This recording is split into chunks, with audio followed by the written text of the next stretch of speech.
Picture this. You're staring down the barrel of a musket. Your heart should be racing. Your hands should be trembling. But instead, you feel calm. Not because you're fearless, but because you've found something worth dying for. This isn't fantasy. This is the raw, brutal reality of Outlander, where death doesn't knock politely at the door. It kicks it down. And somehow, the characters we love don't just face it. They face it with a dignity that leaves us breathless. Today, we're diving into the most powerful moments in Outlander, where characters stood face to face with death and refused to let fear win. What you're about to discover might just change how you think about courage, love, and what it truly means to live fully. Asterisk, let's be honest. Death in Outlander isn't some distant shadow lurking in the background. It's a constant companion. From the very first episode when Claire touches those standing stones and tumbles through time, she lands in a world where life hangs by a thread. This is 18th century Scotland and later America, where a simple infection can kill you, where saying the wrong thing to the wrong person means a noose around your neck, where wars aren't fought with drones and satellites but with swords and muskets face to face. Blood on your hands. The characters in Outlander don't have the luxury of pretending. Death is something that happens to other people. It's right there, every single day. Jamie watches his father die. He survives Culloden by hiding under corpses of his friends. Claire performs surgeries knowing one mistake means watching someone bleed out in front of her. Murtagh fights battles where half his comrades won't see the sunrise. These aren't people living in peaceful times who suddenly face one dramatic moment of danger. No, they wake up every morning knowing today might be there. Last dot. But here's what makes Outlander different from other shows. It doesn't glorify death. It doesn't make it pretty or romantic. When someone dies, it's messy, it's painful, it's real. And yet the show asks us a question that cuts deeper than any sword. If you knew death was always close, how would you choose to live? Would you spend your days paralyzed by fear? Or would you find something, someone, worth living for so deeply that even death loses its power over you? That's the foundation of everything we're going to explore. Because in Outlander, the characters who face death most calmly aren't the ones who don't care about living. They're the ones who've learned what truly matters. And that changes everything. Asterisk, Jamie Fraser has died 100 deaths before his heart ever stopped beating. Think about that for a moment. This is a man who's been flogged twice, nearly hanged, tortured beyond what any human should endure. And still, when death finally comes knocking, he doesn't beg. He doesn't break. He looks it straight in the eye and says, "Not today." But if today's the day, then so be it. What makes Jamie's relationship with death so powerful isn't that he's fearless. It's that he's terrified and chooses courage anyway. When he's dragged to Wentworth Prison, sentenced to hang, he knows there's no escape. The noose is waiting. His neck will snap. Everything he loves will be ripped away.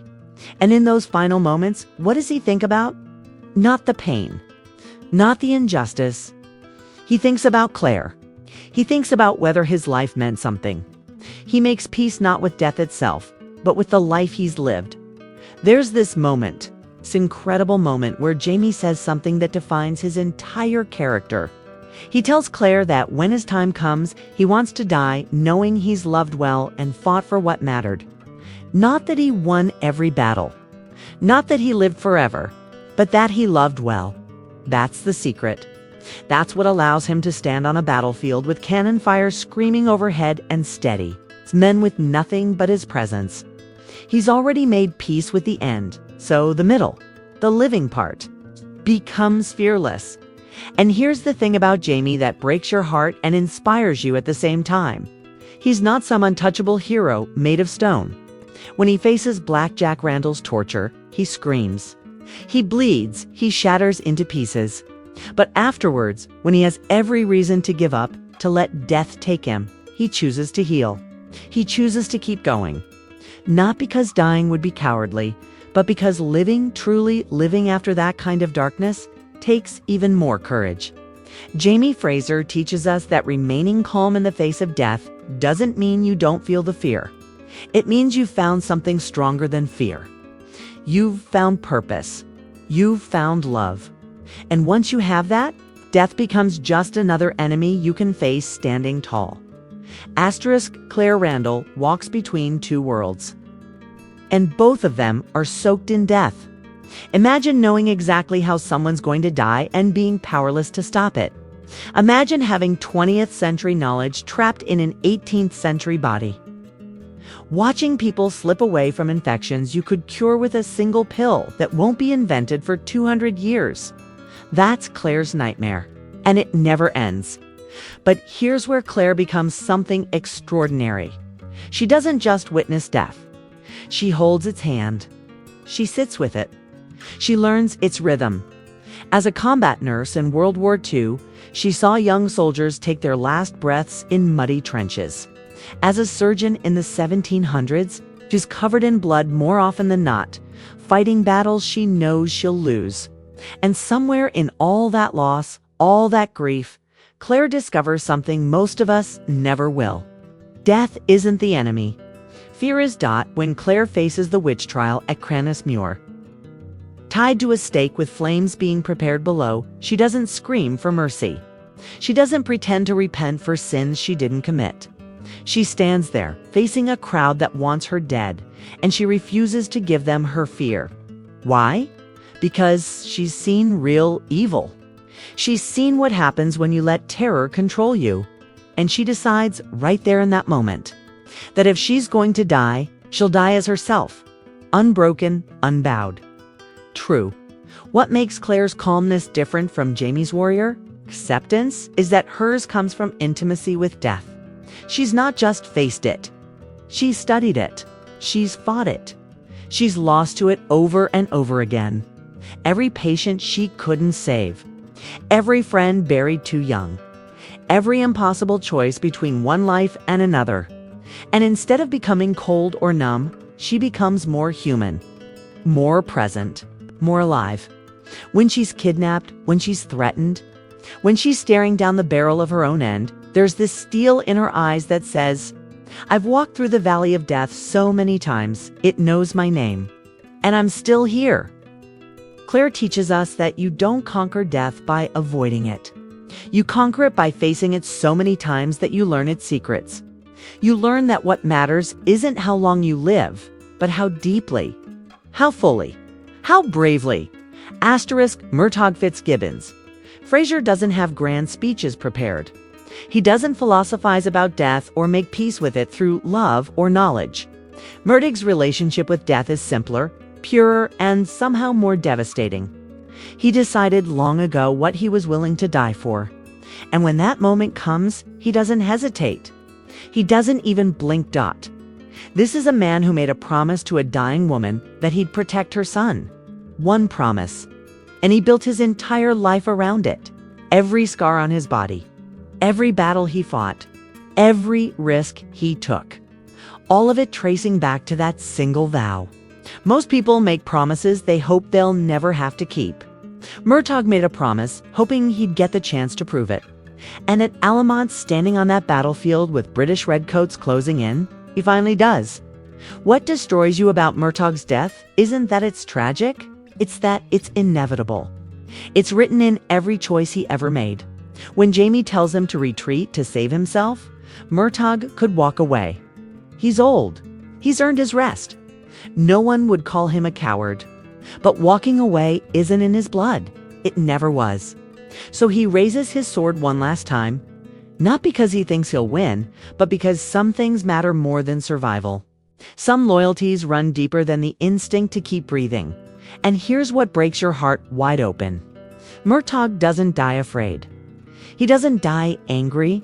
He dies doing exactly what he was born to do, protecting the people he loves. In his final moments, there's no panic in his eyes. There's no regret. There's only purpose, only completion. He's not a man being dragged into death against his will. He's a man walking into it with his head high because he knows, absolutely knows, that his life meant something. Murtagh shows us that calmness in the face of death doesn't always come from making peace with the universe or finding spiritual enlightenment. Sometimes it comes from something far simpler. Knowing you lived for something bigger than yourself. Knowing that when they lower you into the ground, you'll leave behind a legacy written in the lives you protected. It's the promises you kept, the love you gave without asking for anything in return. So, what is it? What's the secret ingredient that lets someone stand at death's door without trembling? It's not about being superhuman. It's not about having no fear. Every single character in Outlander feels fear. They just refuse to let it make their decisions for them. Here's the truth that Outlander whispers through every sword fight and every tearful goodbye. The people who face death calmly aren't the ones with nothing to lose.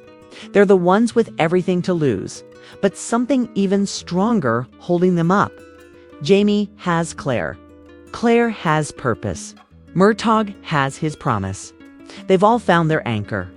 And when the storm comes, when death reaches out its hand, that anchor holds them steady. Think about it in your own life. The moments when you felt most afraid, what made the difference? It wasn't pretending that danger didn't exist. It was remembering why you needed to push through. Your family, your dreams, your values, the person you promised yourself you'd become. That's what transforms fear into courage. Not the absence of one, but the presence of something greater than both. The Highland warriors had a code. They believed that how you face death reveals who you truly are. Not your words, not your promises, but that final moment when everything gets stripped away and only the truth remains. Are you someone who lived with honor? Did you love deeply? Did you stand by your people when it mattered? If you can answer yes to those questions, then death becomes less terrifying. It becomes just the final page of a story you're proud to have written. But here's what we can take from Outlander into our modern lives. We're not facing muskets and nooses, but we all face our own forms of death. The death of relationships, the death of dreams, the death of who we used to be. And the lesson remains the same. You get through it by knowing what matters, by holding tight to the people and purposes that make your heart beat faster, by refusing to waste your precious time on fear when you could be spending it on love. Claire once said that when you hold someone's life in your hands, you realize how fragile everything is, how quickly it can all disappear. And that realization doesn't make you weak. It makes you brave. Because once you accept that nothing lasts forever, you stop waiting to live. You stop putting off the important conversations. You stop hiding your love. You stop playing it safe.